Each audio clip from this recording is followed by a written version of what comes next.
yeroo tokko nagaraachuu illee nama murtoo guddaan sila lubbuu guddaa of baasuudha otoo jiru garuu jiraatu tokko akka jiru beektu. Yeroo tokko immoo wanta ulfaataa keessatti eenyutu ammas ulfinuma eenyuma sana barbaanna. Erigi si qaalaa boru jijjiiramaala isa jedhamu jechuudha. Kan miidiyaan isaa isinitti maan dhufe miidiyaan fakkeessa haasa'u malee baay'een kan wal miidhanii waliin jiraatan. Baay'een kan wal miidhaa firaa ta'uu ormaa ta'uu nama wajjin jiraatan ta'uu wal waraana madaa gurguddaa baatee fakkeesse miidiyaa irra deemu jira jechuudha. Hundumatti toleen sa'inaa warra miidiyaa irra deemu jechuudha. Otoo irraa beekamuu baate otoo rakkina hin qabaanne ta'e mucaa kana ture jechuudha. Namni tokko immoo yeroo lubbuu kun akka jedhee gatee achirraa of darbatu የመጨረሻ ulfaataa qaba hamma isaatti rakkina ulfaataa qaba jechuudha. Tarii otoo rakkinni ishii kana jennee gadi fuune salphaa wayii ta'uu danda'a. Garuu ishee biratti ulfaata jechuudha. Hundumtuu gola isaati rakkina hin qaba nagaraachilla. Hin qaba garuu rakkinicha yookiin immoo dhiphinicha sana rakkoo sanatu waliin fakkaanne malee jechuudha. Yeroo tokko immoo murtoo amma ishiin ofirratti fudhatte kana yoona rakkina kana sadii baatee jirus jiraachuu danda'a. Inni maal irratti murtaaseetu yeroo tokko dhiphina guddaadhaan yeroo tokko immoo baqa kanarramtuu hin jiru isa jedhamu murtoodhaan malee kan yoona rakkina kanaa olii jiru wayii baatee jira jechuudha. Kanaafi namni kana keessa darbuu immoo danda'u namoota akkamii akka ta'e beektu. Yeroo sanatti akkuma ta'e of jajjabeessee garuma fedheen boo'ee lafaanis of reebee waan ta'eef godhullee waan ta'e godhee keessa darba jechuudha. Malee eenyuma biraan dhabama jechuu miti. Baroota kanaa fi yeroo keenya kanaa fi Itoophiyaa kanatti jechuudha. In baay'ate amma fakkeenya araba keessa wanta kana baay'een jiru dhugaa dubbachuuf dubartii bira wanta kana rakkinna amma kana karaa abbaa mana karaa gaa'ila mana rakkattu jiru jechuudha. Maddiidha lakkoofsa qaba. Isaan akkasitti sossobamte isaanota guyyaa tokko burcuqqoo bishaanii namni qaxaramee fi buusaa fi jiraata jechuudha. Keenya of buuftee fi yoo jiraatte iyyuu immoo itti ulfinni kee sun kabajni kee kun gadi bu'aa deema jechuudha. Amma mucayyoon kuni sababuma kanaaf hunduratti simboo guddaa qabdi. Ulfina guddaa qabdi. Hojii guddaa qabdi. Ofuma ishiitiifuu. Garuu nama kana biratti amma nageessee jirti jechuudha. Sadarkaa mana ishii geessisuutu kanarraan ishii ga'aa jechuudha. Namoota tokko ni akkamitti of ilaallatee ta'e bakka yoo nasi seenee akkana godhe kana booda immoo balleessa iddoo biraatti kuni naan ta'uula kan jedhu jira namoonni tokko. Gaa'ila isaanii keessa jiraatanii maaliif seetu yaada gaarii qabatanii malee yoo bahan kan sana caalus jiraachuu danda'a. Sanumaa gadi isaa ta'u jiraachuudha bakka iddoo rakkinaati ba'anii. Amma namni tokko iddoo tokkotti hin kabajamne gaarummaan isaa mul'anne hirigi boru jijjiirama eetuutti of sukkuumee ofitti jijjiiraa ba'ee gaafa tokko suni nafuu hiikame yookiin achitti du'a yookiin waan ta'e jechuudha. Garuu isarraa akka hin jijjiiramne yeroo kenni ilaali jijjiiramu wanti isaa taanaan daandii murteeffadhu.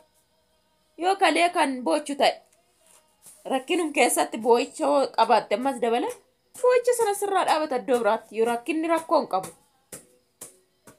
Yoo kan kalee wawwaraanamtu taate jireenyuma sana keessatti jireenya sana hin dhabdu. Wawwaraansi sirraafuu qaba dirqama.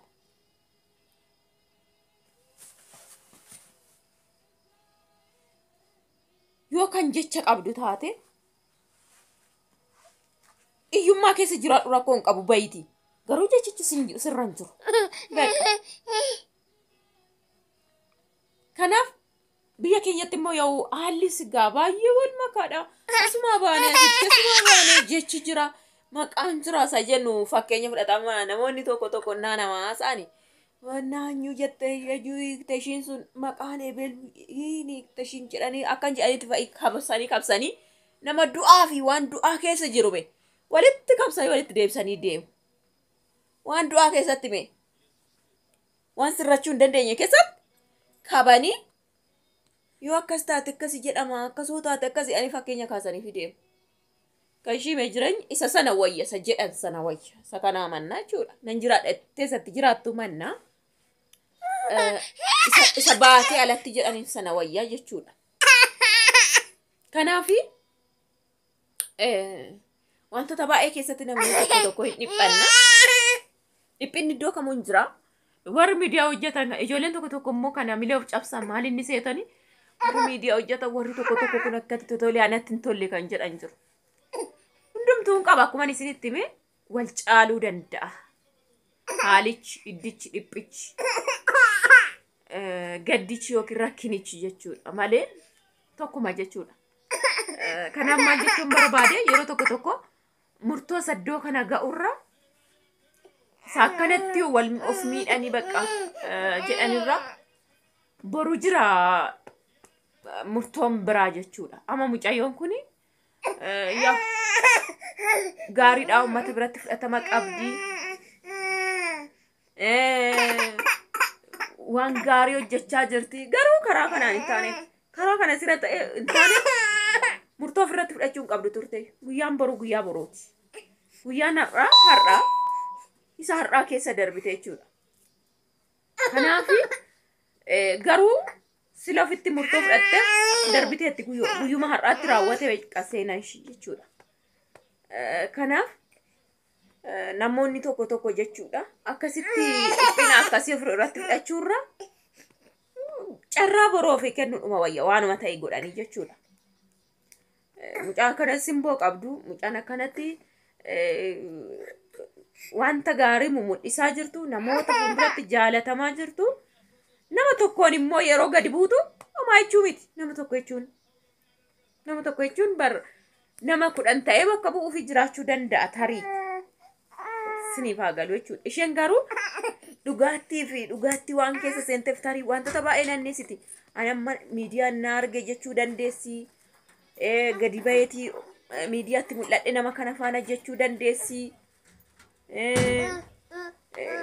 Waan gaarii fakkaadhee mul'adhe akkamitti jechuu dandeessi. Maaliif karee wajjin mul'atte har'a yoo dhiistee karaa biraa mul'atte jechuudha. Tarii of keessa naannessitee murtoo kana fudhatte. Anyways, warri fakkeessinee jiraannee achi baanee dubbannu hundi golichi sirriidha jechuu miti. Murtoon garuu lubbuu kee irratti baadaa boru darbee jiraatu ofirratti fudhachuu hin qabdu jechuudha.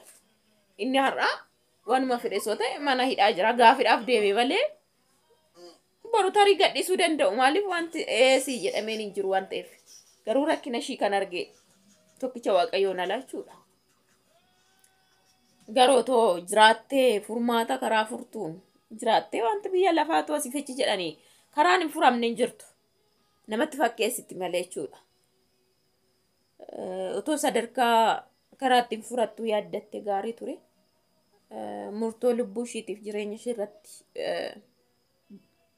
baadaa tokko yookiin immoo nama tokko yookiin immoo rakkina iddoo tokkotti ishii mudate gola tokko keessatti bakka akkasumatti jettee itti fudhachuurra jechuudha. Akka obsa qabnutti namoonni tokko tokko akkasitti dhokfatanii waan jedhanii maal jedhanii guyyichaan dabarfatu. Namoonni tokko tokko immoo bakka waan guddaarra isaaf gaariin dabarfatu. Namoonni tokko tokko immoo akkaattis yeroo gabaabdutti lubbuun dabarsuuf jechuudha. Guyyichi yoo darbe garuu guyyaadhuma biraati. Innaa akkasii murtoo akkasii fudhachuun ishee baay'ee numa ulfaate garuu walumaa galattuu waa'ee dhuma mucaa kanaatiif haasa'uufan ka'e sababuma mana keessa akka ta'eef beekamee jira. Sa'aatii mana jira waan ta'eef yeroo sanatti namni mana jiru kun immoo rakkina ishii tokko yeroo ishiin of hin ajjeefne hin argine jedhame rakkina ishii beeka jechuudha. Isa jedhamudha kan dubbatamaa jiru. Egaa waaqayyoon isaaf beekadha. Hundumarraa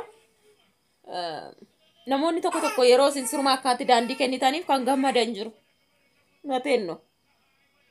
Amma yoona seerichaaf jedhee yookiin guyyichaaf jedhee haa fakkeessu malee yoona akkana naa ta'uun barbaade duraa daftee naa taate jedhee gammaduu danda'a. Baay'eetu jira jechuudha. Otoon dubbatin keessa isaatti kan yaadu. Inni baasu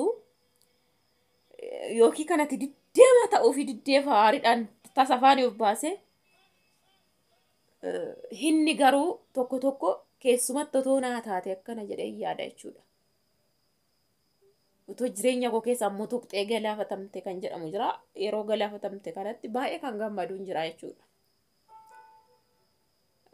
Kan baaseen jedhuun garuu yeroo tokko tokko jechuudha.